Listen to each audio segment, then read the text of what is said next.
Bueno, vamos a comenzar viendo algunas propiedades que satisface o que tiene esta noción de límite a partir de la definición de epsilon delta. La primera de ellas, que es la denominada unicidad del límite, es bastante intuitiva o razonable, pero lo que hace en realidad es mostrar la validez de nuestra definición, ya que si este resultado que vamos a enunciar no fuese verdadero, la definición no serviría para nada. Entonces, el teorema establece lo siguiente: una función no puede tender a dos límites diferentes cuando x aproxima a. Es decir, si el límite cuando x tiende a de f de x fuese igual a L, y por otro lado alguien pudiese probar que el límite cuando x tiende a de f de x es igual a m, entonces L y m tienen que ser iguales. De allí el nombre de unicidad del límite. Bueno, para continuar vamos a comenzar antes que nada con algunos ejemplos de funciones que no tienen límite. Consideremos en el ejemplo 1 una función partida bastante sencilla, que es una función que vale constantemente 0 si x es menor que 0 y constantemente 1 si x es mayor o igual que 0. Lo que vamos a hacer es mostrar que no existe el límite cuando x tiende a 0 de f de x. Bueno, como vamos a usar la idea, si quieren, provisional, no vamos a usar la definición de epsilon delta en este primer ejemplo, pero es bastante intuitivo u obvio ver que cuando x aproxima a 0 con valores menores que 0, es decir, con x que estén a la izquierda del 0, entonces la función se aproxima a 0. En realidad la función es constantemente igual a 0, pero no está mal decir que se aproxima a 0. Conforme a esto, cuando x es mayor que 0 y se aproxima a 0 por la derecha, la función se aproxima al número 1. Es decir, que no hay un único número al que se aproxime f cuando x tiende a 0 por ambos lados. Por lo tanto, no puede existir límite, ¿sí? Que es lo que queríamos mostrar. Como una observación o una sugerencia, que se puede ver de este ejemplo, en el caso que se pueda realizar un gráfico aproximado de la función, esto puede ayudar a determinar si la función f tiene o no tiene límite cuando se aproxima al valor a al cual le queremos calcular su límite. ¿Sí? Y le sugerimos que intenten hacer el gráfico de esta función para ver qué situación visual le sucede para que no exista límite. Bueno, vamos con un segundo ejemplo. Vamos a considerar la función seno de pi dividido x y vamos a calcular si existe el límite cuando x tiende a 0 de f de x. Antes de comenzar, veamos que este ejemplo es diferente que el anterior. En el anterior nos afirmaban que teníamos que probar que no existe. Acá no sabemos si existe o no, ¿sí? Entonces la situación es diferente, pero vamos a tratar de hacerlo. Comencemos observando que el 0 no está en el dominio de f. Sin embargo, como ya vimos, eso no es ningún inconveniente para la existencia o no existencia del límite. Usando algún software para representar funciones, podemos ver que el gráfico de la función f es como la que se muestra a continuación. Fíjense en que parece la función seno, pero que se la comprimió contra el eje y. Es decir, las ondas de la función seno que ustedes ya conocen son todas iguales, están x espaciadas, pero ahora imagínense que el gráfico se lo comprime. Entonces, se realiza esta oscilación continua en el intervalo -1, 1 para valores muy próximos al 0. Visualmente uno ve que f no se aproxima a ningún valor determinado fijo en el eje y cuando x tiende a 0, ya que, como dijimos, oscila arbitrariamente entre los valores -1 y 1. Esto nos permitiría conjeturar que no existe el límite de f de x. Pero sin embargo, lo que vamos a hacer es probar, usando la definición epsilon delta, que f no posee límite cuando x tiende a 0. Quiero aclarar que cuando me refiero a la definición de epsilon delta es la definición formal, ¿sí? Y algo que no comenté: el nombre o las letras utilizadas para epsilon y delta son universales, es decir, en cualquier otro lugar se utilizan para epsilon la medida que calcula la distancia en el eje de las es entre f y l, y delta la distancia que hay entre x y a.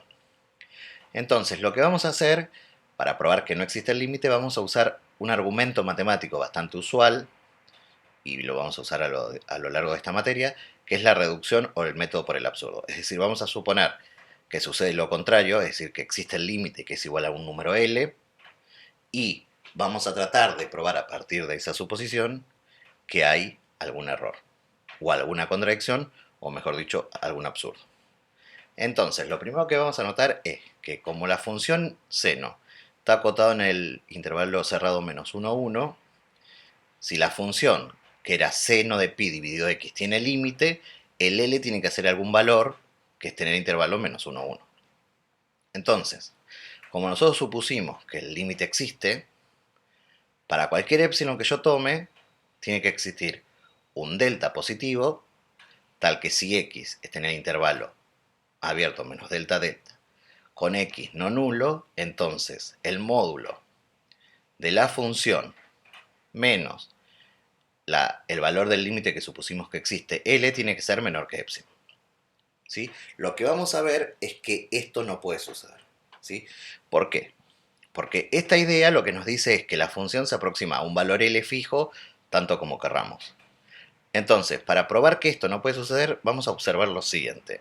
Afirmamos que hay infinitos valores de la variable x que están próximos a 0 o que tienden a 0, tal que cuando yo evalúo la función en esos valores que lo denoté x sub n, la función vale 0.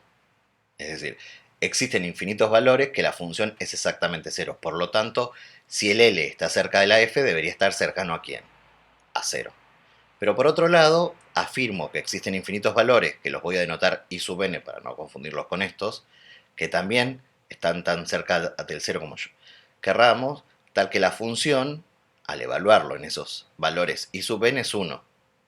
Pero si la función en esos valores i sub n es 1, el L debería ser ¿cuánto? Y si tiene que estar próximo a estos valores, debería ser cercano a 1. Pero por lo que vimos antes, debería estar cercano a 0. Por la unicidad del límite, no se puede. Entonces, lo que estamos probando es que el límite no existe. Lo que les sugerimos es que traten de hallar explícitamente quiénes son los x sub n y los y sub n que afirmamos en esta prueba para ver dónde la función vale 0 y dónde la función vale 1. Bueno, ahora vamos a presentar propiedades del límite respecto a las operaciones habituales de funciones. Este resultado, que involucra muchas propiedades de este tipo, se lo denomina como álgebra de límites y nos servirán para calcular un gran número de límites. Entonces, tenemos el siguiente teorema. Supongamos que C es una constante y que los límites, cuando x tiende a de f de x, existe y es igual a L1, y el límite cuando x tiende a de g de x existe y es igual a 2. ¿Sí? Antes de continuar, fijemos o observemos lo siguiente. Estamos suponiendo que tanto f como g tienen límite cuando x se aproxima al mismo valor. Es decir, este resultado involucra operaciones para funciones respecto al límite, pero cuando la variable se aproxima a un mismo valor, en este caso a. Entonces, lo primero que podemos afirmar es que el límite cuando x tiende a de f de x más g de x es L1 más L2. Análogamente, el límite cuando x tiende a de f de x menos g de x es L1 menos L2. El límite cuando x tiende a de c por f de x es CL1.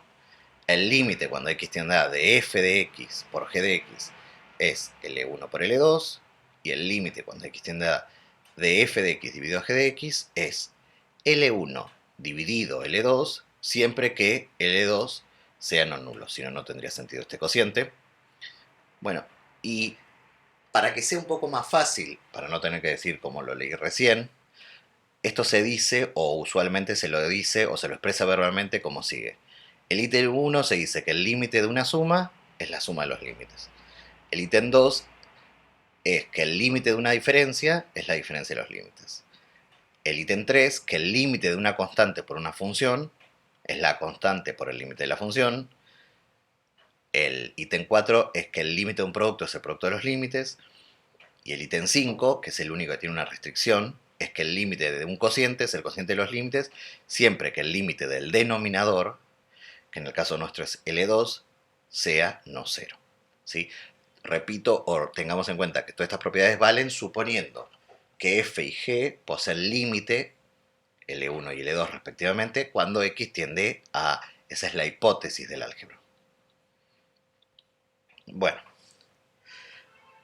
Ahora vamos a ver otra propiedad que también vamos a ir utilizando a lo largo del curso, que es el denominado carácter local del límite. Esta propiedad, que parece ser menor, nos resultará sorprendente, no resultará, perdón, sorprendente, que el límite de una función en un punto sea una propiedad local, es decir, dependa de los valores de una función, pero solamente para x cercanos al número a. Más precisamente, supongamos que f y g son dos funciones tal que coinciden para todo x en un intervalo abierto que contenga a, excepto posiblemente en el mismo número a. Y que una de ellas, f por ejemplo, tenga el límite cuando x tiende a igual a L1. Entonces, si esto sucede, es decir, que f tiene el límite cuando x tiende a igual a L1, y f localmente, es decir, en las cercanías de a, son iguales, g tiene que tener límite cuando x tiende a y tiene que ser igual a L1. A esta propiedad se lo conoce como el carácter local del límite. Es decir, me alcanza con que dos funciones en las cercanías del número a sean iguales para que si una de ellas tiene límite, la otra tiene que tener límite y esos límites tienen que ser coincidentes. Bueno, las siguientes proposiciones nos otorgan o nos permiten obtener propiedades adicionales para los límites.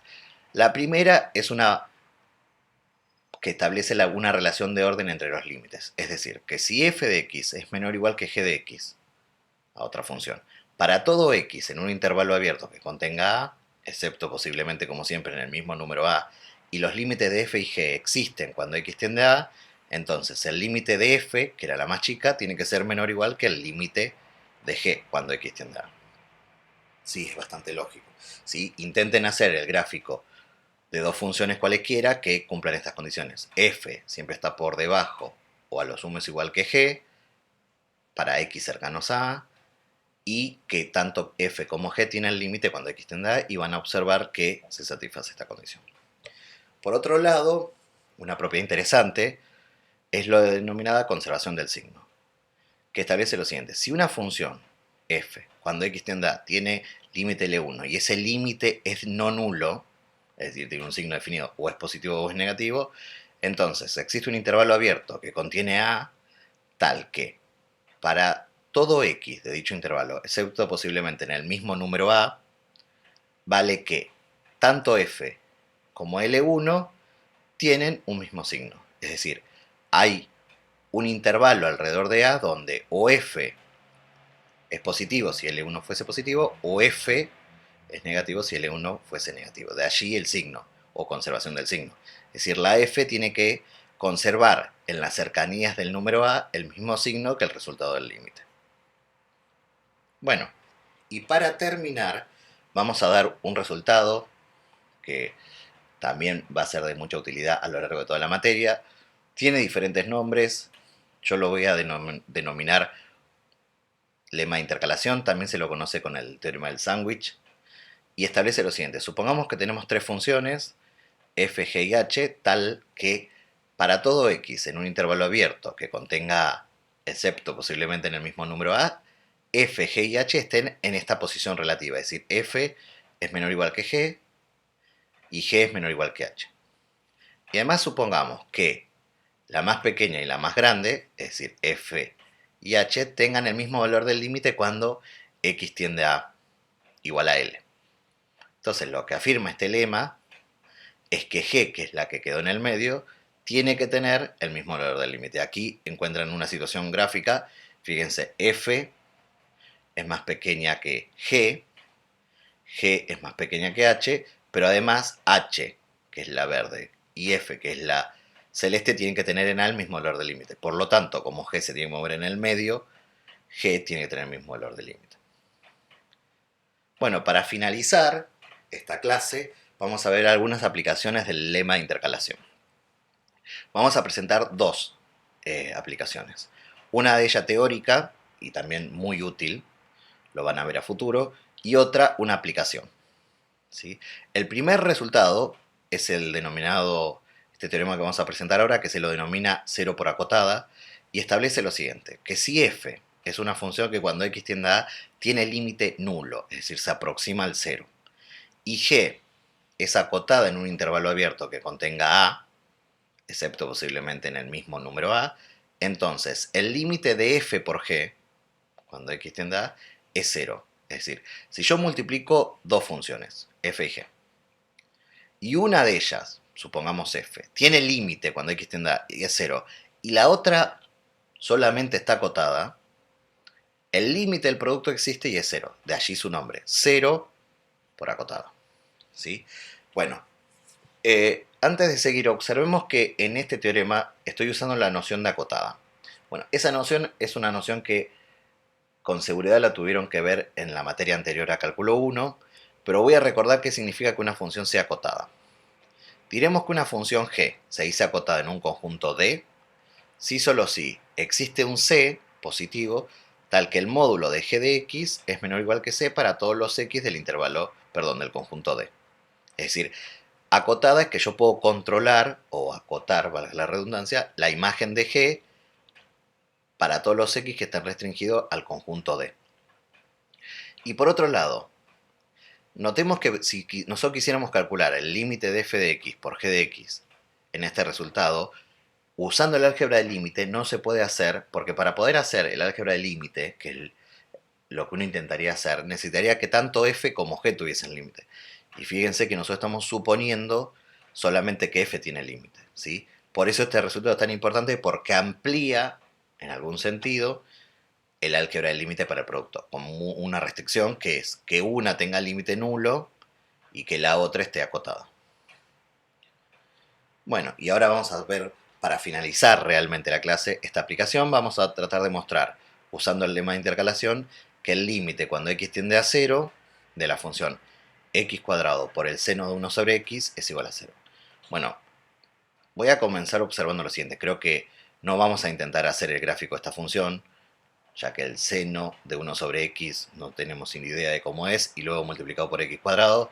Es verdad que podemos usar algún software o algún graficador para encontrar el gráfico, pero lo que vamos a hacer es operar algebraicamente para tratar de ver cómo calcularlo. Comencemos observando que no podemos utilizar el álgebra del límite del producto. Es decir, no es verdad, y lo voy a enfatizar, no es verdad, que el límite de esta función x cuadrado por el seno de 1 sobre x es igual al límite de x cuadrado por el límite de la función seno de 1 sobre x. ¿Por qué no? Porque, a ver, para que esto fuese verdadero, x cuadrado tuviese que tener límite, cosa que eso es fácil de ver y lo tiene, pero no sabemos qué le pasa al seno de 1 sobre x. Pero es fácil ver, recordemos que hace un rato nosotros probamos que el seno de pi dividido x no tiene límite. Bueno, el seno de 1 dividido x es una función similar en su gráfico y se puede probar que esto no tiene límite. Por lo tanto, no podemos usar esta propiedad. Entonces lo que vamos a hacer para calcular o mostrar que este límite es 0 es vamos a utilizar el lema de intercalación. Entonces, comencemos notando que para todo x no nulo vale que el seno de 1 sobre x está entre menos 1 y 1. Esa es una propiedad que vale para el seno de cualquier número real. Entonces, por otro lado, cualquier desigualdad sigue valiendo si multiplicamos todos los términos de la desigualdad por un número positivo 0. En particular, si lo multiplicamos a todo por x cuadrado. Luego, nos queda que menos x cuadrado es menor o igual que x cuadrado por el seno de 1 sobre x y menor o igual que x cuadrado. Notemos que lo que nos quedó en el medio es la función a la cual nosotros queremos calcular el límite y quedó intercalada entre una función y otra. Entonces, si nosotros podemos ver que esta función, la más chica y la más grande, tienen el mismo valor del límite, por intercalación podríamos concluir cuánto vale el límite de la que está en el medio. Pero es fácil ver que el límite de menos x cuadrado cuando x tiende a 0, como la función x cuadrado, ambas tienen límite nulo. Entonces, por lo tanto, por el lema de intercalación, podríamos concluir que el límite de la función que queremos calcular es 0. Bueno, aquí finalmente presentamos una situación gráfica de cómo se comporta la función. Miren, aquí tenemos la función menos x cuadrado,